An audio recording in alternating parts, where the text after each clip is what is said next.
And so Dawn is going to come now and share money stories, money inspiration. So join me in welcoming Dawn.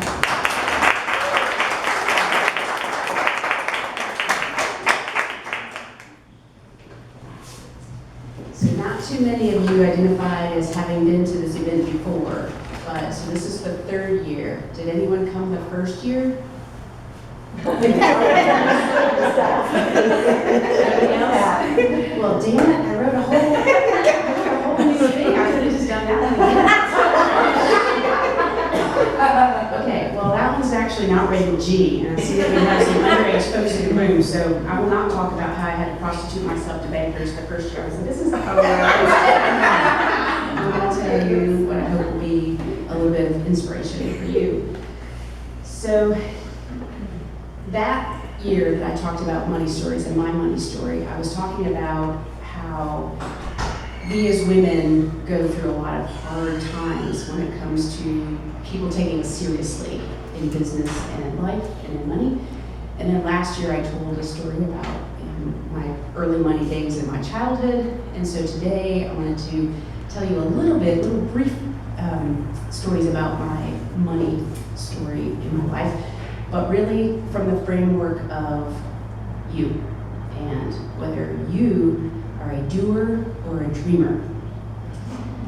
So I read it was an article probably about a week ago or something. It was talking about Steve Jobs, and Steve Jobs was being interviewed years ago, and he was telling a story about when he was young, and he was 12 actually, and he needed some parts. Okay, you all know who Steve Jobs is, right? Apple computers. So he needed some parts, and so he decided that the smart thing to do was to call a guy that he knew who lived nearby, who was Bill Hewlett. Everyone knows Hewlett Packard, right? Okay. So he just calls up Bill Hewlett and says, hey, I'm Steve Jobs, I'm 12, I'm building this thing. I think there were some details about what he was building, I don't know. And I need these parts. Could you give me these parts? And so Bill Hewlett was apparently very charmed by this and thought, this is really great. And so he not only gave him the parts, but he gave him a summer job. And so, of course, the rest is history, because that gave Steve Jobs the momentum to get into building computers, etc. And so the reason that Steve Jobs told the story was because he was talking about the power of asking and saying that people, the habit that differentiates people who are successful in life and people who are not successful in life comes down to whether or not they ask for what they want. And I thought, well, that's pretty interesting. So I started thinking about that a little bit. And so his point, and what I think my point would be, is that when we dream about things, wouldn't it be great if we could do this? Or wouldn't it be wonderful if we could do that? We dream about these things, but sometimes that's as far as we get, because we think, oh, well, that'll never happen. I can't do that. I don't have the money, I don't have the support, I don't have anybody who can help me with that, I don't know the right people, and so we just give up, and we give up on those dreams. And so Steve Jobs' point, and my point for you, would be that you can't do that. If you want to be successful in this life, you have to actually ask for what you want. Well, let's talk about that. Let's talk about what asking for what you want means. Becoming successful, you're going to have to stretch yourself. You're going to have to take a step out of your comfort zone to make these asks. And so for me, when I was thinking about this article, and I actually gave this a lot, I thought about this for a long time actually, this article, you can't just ask, right? Who likes the person who comes up and says, hey, can you work my shift on Friday because I have this thing I have to do? Can you just do that for me? Nobody likes somebody who asks for things without giving something in return, right? And it's not that we live in a world where it has to be tit for tat, right? Where we have to get as much as we give. But there has to be a legitimate ask, right? You can't just say, you can't just put it out there like, I just want these things. You can't walk up to a perfect stranger and say, I would really love to have a job. Would you give me a job? You have no experience in this industry. You can't just do that. So there's a difference between asking and then having a legitimate ask. And I'm going to give you some examples of legitimate asks. Because if we had people asking for what they want all day, every day, we're going to have chaos in this world. So the key, from my perspective, is calculated risk and calculated asking. So asking in a way that makes sense. So, for example, if you are in a job or you want to have a job and you have no experience, as I just said, and you ask somebody that you don't even know for this job, that's not going to work. But instead, if you ask for information, if you ask for a connection, if you ask for where can we get a lead, those sorts of things, that's calculated asking. I did this, and so I have a few examples from my history where I think that asking in a calculated way has helped me get to where I am. Plus that whole prostituting myself with the bankers, but that's separate. That had nothing to do with, well, it did have actually to do with asking. Those were all the asks that I actually was turned down. So, yeah.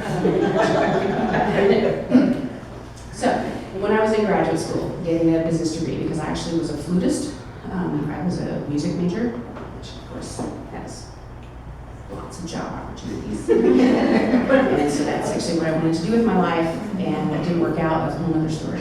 But I went to graduate school for business, and when I was in graduate school, I thought, you know what I really want to do, I think, is to be an actuary. Does anyone know what an actuary is? Of course you know what it is. Exciting job, right? Super exciting. Yeah. Okay, an actuary is the person who cranks all the numbers and creates the rates for insurance companies. Really good, right? Exciting. Yeah. Yeah. Well, that's what I thought I wanted to do. What's that? That's a cool person. It is the coolest person ever. Yes. Yes.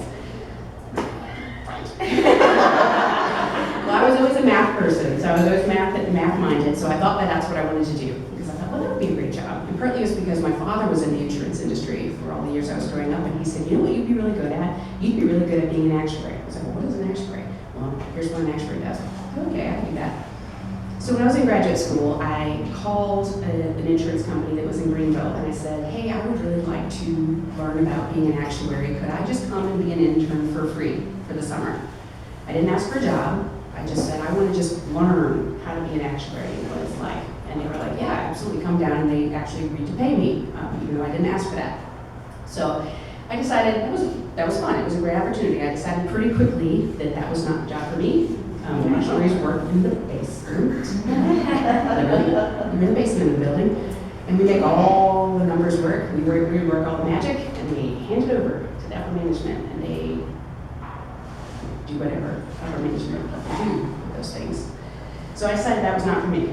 But the point is that I knew I needed to get some information about a career that I might want to have. And so I made the ask, and I said, can you help me by getting me this information? And it turned out to be the job that paid at least a little bit of something.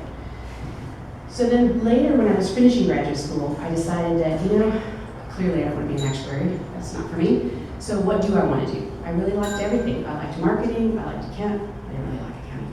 I liked finance. I liked everything that I studied in business school. And I thought, well, what do I want to do? So I started making a list. Do you ever make lists of pros and cons? Okay. If you don't, I highly recommend it. Okay. It becomes really clear to you. So it started to look like maybe financial planning might be a future for me. So I just opened a phone book. Do you remember what phone books are?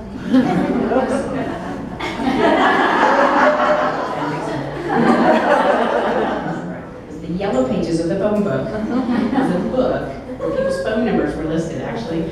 So I opened it to financial planners, and the very first one on the list, I just called it. Of course, it was a man. Of course, probably weren't any women then. So I called him up and I said, this is my name, here's who I am and what I'm doing, and I'm really interested in, I think I'm interested in being a financial planner. Can I just come and take you to coffee or take you to lunch and ask you about your job? I'm not asking for a job. I just want to ask you about your job so that I can learn a little bit about being a financial planner. Is this something that I really want to do? So he said, sure, come on, and we did that. So we went to lunch. He told me about being a financial planner. By the end of the lunch, I thought, yeah, I think this actually sounds really good to me. This sounds like something I could do. And he offered me a job. So it worked out well. Except that it didn't. Because, all right, no names. Took about 18 months of working for this person that I realized that I did not appreciate his methodologies or his ethics. And so it took me some time to figure out how to do the job and what I wanted to do with my life. And so I decided I wanted to be on my own because the actuarial experience taught me that I did not want to do all the work and hand it over to somebody. And that was essentially the job I had with this guy. I was doing all the work and handing it over and getting paid a ridiculously small amount of money. So I thought, I want to have control over the whole process, and that's what I need to do. So I approached a large firm to join with, to create my own financial planning firm, and to join this firm as my backup, sort of my operations. And I had no business asking this firm for their attention because I met none of their criteria. I didn't realize it at first, and then all of a sudden I figured it out after I had already made an approach and thought, wow, this is embarrassing. I don't even have half of the criteria that they're interested in. But I was like, well, I'm in it. I gotta go for it now. So I worked up my spreadsheets. Thank you, actuaries. And I worked up my game plan. Thank you, MBA school. And I worked up everything, and I presented it all to them, and they asked me to come on and join them and affiliate with them. And it was one of the proudest moments of my life because I was walking around the home office thinking I have to sell myself to these people. I have to convince them that I've got what it takes. And I figured out about halfway through the day that they were trying to sell me on them. They wanted me to come with them. And I thought, wow, they really want me here. And this is great. So this ask that I made when I had no business making it, and of course that one was by accident, honestly, I didn't realize I wasn't qualified. It turned out well. And years later, I had the opportunity to find out that they said that I was the best prepared candidate they had ever had. And they had no qualms about asking me to come on. But I was so ridiculously grateful that they asked me to come on with them. So I think that these opportunities that I've had in my life to ask these questions and to step out of my comfort zone, because I am incredibly introverted. I do not like to talk to people. I do not like to talk to groups of people. Anyone is okay. I get by, so I'm certainly able to now. But reaching out and stepping out of my comfort zone has been something that has, I think, defined me creating the career that I have. And this year, Starks Financial Group celebrates our 20-year anniversary as a firm. And we've been very, very successful, and we're very women-centric. We do have 2 men on our staff, and they're above average gentlemen. But the rest are all women, and they are very, very, very supportive of bringing women into this industry. Financial services is a wonderful industry, actually, for women. I'm going to agree with that. Very flexible, very lucrative. It's a wonderful, and honestly, it's because women are really good at it. So who here says I'm bad at math? Anybody? It's okay to say. I don't say it, but you can say it. Okay. We're not bad at math. Okay? You're not bad at math. And math that's for money math, it's not rocket science. And so for us at Starks Financial Group and in my life, our mission has been to help women become more empowered and feel more confident in their finances and in their knowledge about finances, because it's just not something that should keep you back, that should hold you back from things. So I'll come back to my original question, which is, are you a doer or are you a dreamer? Because if you're somebody who thinks you want to start a business, anyone want to start a business? You just started doing it? Yep. Good for you. Anybody else? Starting a business, moving up in your career, doing something with your life requires taking some risks and taking some gambles. And so you have to be able to step forward and step out of your comfort zone and not just be the person who says, oh, wouldn't it be great? Wouldn't it be great if I did this? Wouldn't it be great if I did that? You have to take that step forward. You have to ask the questions. And to be successful, you're not going to be successful on your own. You're going to be successful with other people. And so being successful with other people requires that you ask for their support and for their help. And sometimes it means asking the bankers for help. We'll talk about that afterwards. It's not an easy thing.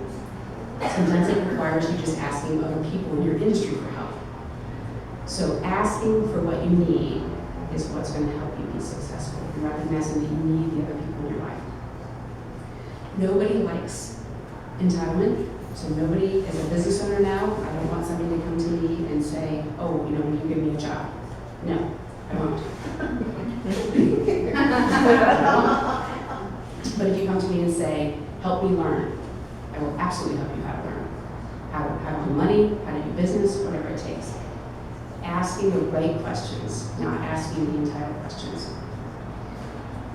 Sometimes it requires luck, but mostly it requires what I refer to as balls. Courage.